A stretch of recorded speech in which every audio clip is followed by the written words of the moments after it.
It seems every time we turn on the television, we are being told there's another toxin out there that's going to harm us or hurt us. Or if you look at social media, everything in the world is apparently toxic.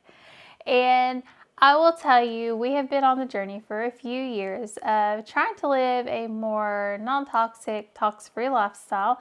But we're also trying to do that on a budget. And today I want to share with you the tips that I use every single time we make a purchase, we buy an item, or we look at making a change to our household to live a more natural lifestyle, to save the most amount of money, and also to be very practical for my family. But before we get started, if you're new to our channel, I'm Julia, one half of the Canny Couple, and we are a small homestead family in rural Virginia that work every single day to merge homesteading and frugality. And for us, I really thought being toxin-free is going to be easy. It's going to be an easy change. And it has not. It has not been for my family. And there are a lot of other YouTubers out there who do this so much better. So much better than I do. One that comes to mind is Rain Country. She's amazing. She absolutely is. Like, I just love watching her content and the things that she does. And she's a great example of, what I aspire to be. But as I have been down this journey, I've learned that everybody's journey to removing items and toxins out of the lifestyle is going to be different. It's going to be different. Your journey is different from my journey. What's important to you and your family is going to be different from mine, because we still need to be able to live our day-to-day lives. We still have to be able to function and work, and things have to work for us to do the jobs they need to do. So this is one of the things I really came to learn over the past few years, because we were like, Aaron thought we could be 80%, natural ingredients, natural everything in a year, and that was not the case. Right now I would say we're probably 50-50. I'm still working to get us closer to my balancing act number. I'm going to talk about that, but it's just one of those things that it can, for a lot of people, it might come really easy. But for some people, you might feel struggle and you can get really overwhelmed. There's so much information out in the world on trying to become more natural, trying to get down to whole ingredients, single ingredients, ingredients that aren't going to hurt you in every aspect of your life. There's so much, and you can go down a rabbit hole so fast. So I would say the first thing is to step back and breathe when you start this journey. Step back and breathe, because it can get overwhelming. And if you're anything like me, that you can get stressed really easy, this can make you feel like you're doing a terrible job as a mom or a terrible job as a parent. And that is not the case. That is not the case. Whatever you do, your kids are fed, your kids are taken care of, you're doing a great job. You are doing a great job. This is just one of those things that we're doing to help ourselves, to help our family, and we're just trying to make it better. We're trying to give them a better life, a better future. So let's talk about the other things that we do. I will say, for me, it is a balancing act. It is absolutely 100%. I feel like I've got scales here, and I'm weighing my scales to see what really works for my family and what we need to do. So you hear a lot 80-20, 80% natural, 80% non-toxic ingredients, 20% otherwise. And that is a good ratio, but I would say for me, it's actually probably closer 70-30, 65 or 65-35 for me personally. Just because as I go through this and I go through working through ingredients and chemicals and looking and doing the research for myself, I'm finding that 80-20 is very hard to achieve in a lot of cases, at least where I am right now in my journey. So my actual goal right now is to get 70-30. I'm hoping to get that to 80-20, maybe 90-10, but that's down the road. So I'm trying to come at this realistically. That's the thing. I'm trying to balance this with realistic eyes, with the world we live in, with the household I run, with our day-to-day lifestyles, because I know my lifestyles. I know my lifestyles better than anybody. I know what we do, how we function, what works best for our family. No one else knows that. So I have to balance this based off of that for us. And it just really, really for me, where I started was in our household, our pantry items, things like that, and also doing my research and learning without going down rabbit holes. So I've been very careful, focus on one thing at a time. Now, my next thing is to make small, easy changes. How does this help your budget? It does help your budget because you can start eliminating things that might not be as important to you really easily. So one of the very first things I started eliminating from us was fragrances. Got all the fragrances out of the house, but we didn't have that many. Candles, have a few candles. I don't burn candles in our house. We don't burn candles at all. Only in emergency situations. Candles are not something that we keep out or we keep around, so that's not something I really have to worry about. So when I need to get candles for emergency situations and I look at yard sales, what do I look for? I look for unscented. I look for things that I know, they're not going to have a smell to them or anything like that. And if I could get them cheap, hey, I got, oh gosh, what was it?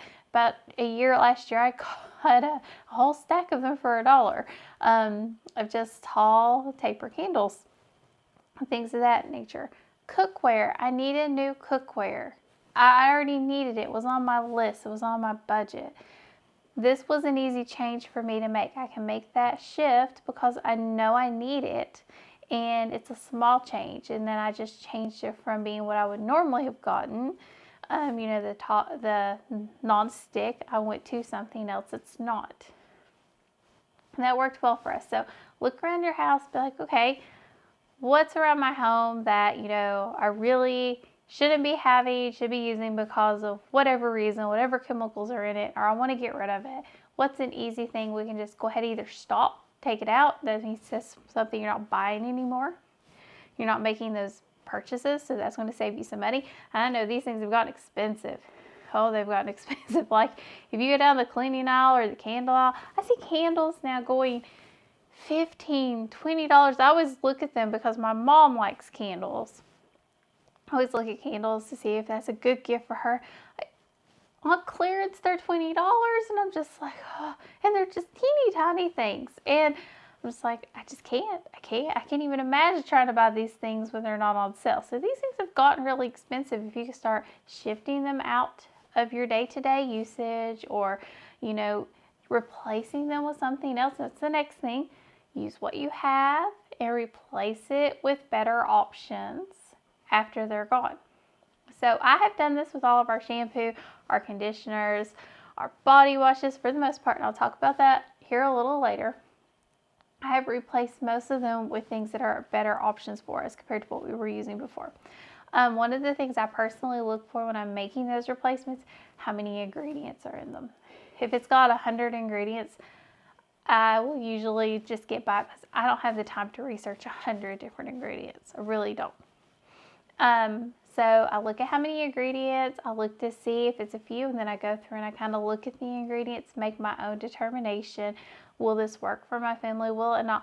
And I'm also willing to try different things. So if something doesn't work for my family, I'll try another version of that. So right now, while I'm in this testing phase for some of these items, I will buy one of that item and then we'll test it. If we like it, then I'll go and buy it in bulk. And how we do this to save on our budget without it hitting our budget like a lot of these really expensive things at one time is when we have extra money in our budget, because we do not do a zero-based budget. And I know a lot of people do, and a lot of people like that, and it's great if it works for you. It does not work for us. What works for us is the way we budget now. And somebody could say that we're budgeting wrong all they want to, but we're 100% debt-free, and I think it works really well for us. What we do is if we have any extra room in our budget, I'll take a little bit of that money and I will go through and I will buy things for the house. And with that thought of mine, like, okay, now we're going to replace the items we were using before with better for you to use items. So that really helps. If I need to buy extra food or extra stockpiling items that might be a bit more expensive, this is when I would buy this. This is when I would buy household items. If you like candles, this is when I would buy those candles that you can use, like I guess a beeswax or something like that. Whatever you're really looking at. I don't know candles that are that don't have the fragrances or that are better for you, because we don't use them. So if you know, put that in the comments down below to share with everybody else. But this is when I would actually make those bulk purchases, to have those items on hand, and it won't kill my budget. It's how I make this more budget friendly for me. This is probably the biggest tip I have for you. Just to save that extra money, to, you know, make those cuts in your budget as much as you can, to try to get under those and use that little bit of extra money to start building your stockpiles slowly. Don't go spend $1,000. Don't go spend $1,000. Just do it very, very slow. And so maybe one month you have to buy 2 things of shampoo and conditioner, and then the next month, I just did this, and the next month you can buy 1, and then the next month you can buy another one, and then you can have that ongoing until you have a nice, good stockpile of where you like to be on those goods. Depends on how much you like to have on hand for you and your family. Me, I like to have a couple months worth, just because it gives me a good feeling inside. I just feel better. I don't like to have just one extra. I like to have a few extra. Delivery to our home, or getting out to the store to get them, it can be a little hard sometimes. I don't like to feel that pressure. I like to have a full household pantry and a full kitchen pantry. The next thing is to try homemade. Now, I will tell you, homemade is great. There are so many recipes. You can learn to do so much. Castile soap for most people works great. You can make shampoo, you can make hand soap, you can make dish soap, you can do all of it.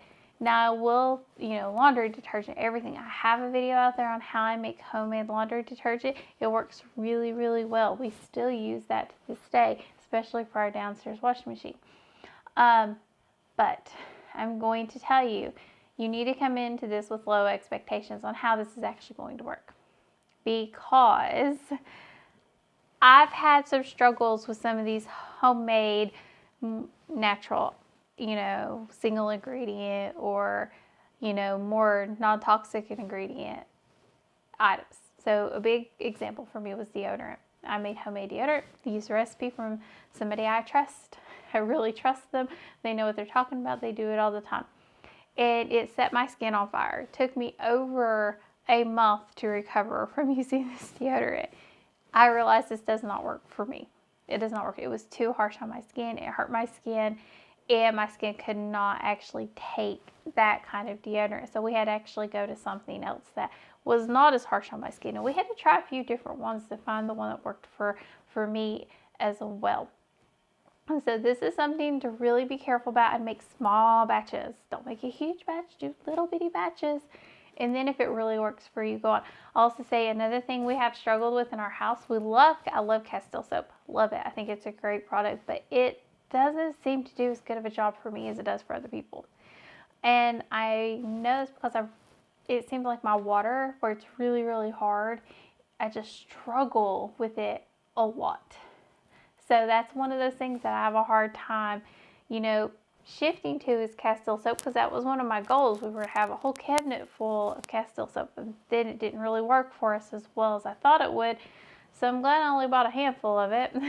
It didn't have all these shelves of Castile soap I had planned on having, because it doesn't work as well as I need it to. It works, it does the job, just not as good as I actually need it to. And you really have to focus on this. Make sure you're just doing little batches, trying those batches out, and then going forward from there. It will help you. But I would not have super high expectations, like at all. Don't have really, really high expectations on how this stuff is going to work for you. Keep them low, but then when it works really, really good, you're like, yes, yes, yes, it works so great. It's amazing. It's the best thing in the world. And then you're going to have that high from that. It's going to feel really, really good. But if your expectations are low, you're like, well, I don't know if it's going to work. It might not. And then you're not disappointed when it doesn't, and you have to go to use something else. Make adjustments that make sense. So this kind of works with shifting, small items out of place and changing your small things. But here's the thing. We just had an example of this where Aaron got poison ivy. And we've talked about poison ivy before. We've had a podcast on it ages ago, because poison ivy is a real issue in my home. When Aaron gets it, he can look at poison ivy, walk by it, and he's got it somehow. And I know some families are like that. Other families, you can roll in it, you're not going to get it at all. But for us, how we have found to combat it is using soap, scrubbing 3 times, and that really takes care of it. Last year, Aaron did not have a single bout of poison ivy. This year, he had a little bit of poison ivy that ended up turning into a massive breakout where he should have not had any poison ivy because he was completely covered up. So we look at what was the common denominator in all of this. What created the issue? Well, the only thing that had changed, because his process was the same, the clothes he wore were the same, they had been washed, I washed them the same way. What had changed was the kind of body wash he was using. We had shifted from the body wash he was using before, a tried and true old one, but it had a lot of ingredients, a lot more chemicals we were trying to move away from. And we shifted away from that to something else. And that was, we believe that's what was causing the problem. So what we did was we just went and bought a new one of the older shampoo, conditioner, body wash mix. And that is for him to use whenever he gets poison ivy or gets into poison ivy or he thinks he's been around it. He doesn't have to use it that often, but if there's a chance, we would rather go ahead and use that shampoo, that soap, so he doesn't get an outbreak that lasts for weeks where we're having to have him go to the doctor. We're having to use all kinds of different medicines to control it, to get rid of it, to stop the itching. So for us, it makes a lot more sense to really focus on the problem. What was the problem? His poison ivy. What do we need to do to fix it? Look at everything on the table. What had we changed? The body wash. And to go back to something we know works. Sometimes you just have to do what you know works. And again, every family is going to be different. This is just one example from my family. This works really well for us because I would rather Aaron not have poison ivy than him have poison ivy, and then we have to do all this extra stuff that needs to be done. Because not only does it eat up his time, he doesn't feel good, and it's just a massive rash. It doesn't seem to want to go away. It was a month of us dealing with this poison ivy rash, and he should have never have had it all over his legs and everything because they were completely covered. So making sure we do what makes sense in the situation was really what works. So you have to make those choices. You have to look at a situation and be like, what really works for my family? How do we make this work? And do we need to make a change? And try to make it, as least amount of chemicals, the least non-toxic, as good as you could feel about it. Don't feel great about it, but I also don't want him to be suffering with poison ivy either. So I have to, again, this is the balancing act. It's the balancing act. We're trying to stay even. We're trying to stay a little bit more on the natural side, a little bit more on the safer ingredients side, but sometimes it doesn't work. Sometimes it just doesn't work. So we have to really balance the good with the bad and come up with what does work for you and your family. Like I said, this is what works for mine. And here's how I do it on a budget. I focus on making sure I use what I currently have. I make sure that I'm making replacements and small purchases with extra funds that I have in my budget before I need them, after I find something that works. And I do it very, very slowly. Very slowly. And I make replacements as I need to make them for new items in our household. Because I know going this route, even looking at clothes that are organic cotton or organic linen or just cotton and linen, it's so hard. You can get down this rabbit hole of searching for things. You get frustrated and aggravated, and it's just where we have to learn to breathe. And I'm telling you, I'm not telling you anything I don't tell myself whenever I go down these rabbit holes, because breathing is like the most important part of this. Just I really feel like breathing and learning. This is a balancing act, and it's also an act of patience. It takes time. It really does. Like I said, I'm nowhere near where I want my family to be, but I am trying every single day to do better and better and better. Even if it's just a teeny tiny amount, 0.001%, I feel good about that because I made a change in the right direction, or I'm doing things the way I want to be doing them for my family. So am I perfect? No, absolutely not. If you're seeking perfection in this area, I would direct you to Rain Country. I think she's about as perfect example as I can get. But what I am is I'm a real life mom who has a real life daily struggle, who does everything every day and is trying to do this in a balance. And there's no shame here. You do what you have to, you do what you need to, because we are all trying to survive. As moms, as parents, as, husbands, as wives, we're just trying to survive day to day. So whatever we have to do to get through each and every single day, that's what you got to do. So these are the few things I do. Let me know in the comments, what changes have you made? What are you doing? I'd love to hear them. Tell me what's important to you about all of these things, because I know the things that are important to me might not be as important to you. The things that are important to you might not be as important to me, because we all have different needs in our day-to-day lives. So let me know in the comments below. I'm very curious, very interested, and I'm always willing to learn new things. And as always, thank you for, make sure you check out our link tree where you'll see all of our other content. And thank you for joining me on the Canny Couple, where we work hard, live simple, and enjoy life. Have a wonderful day.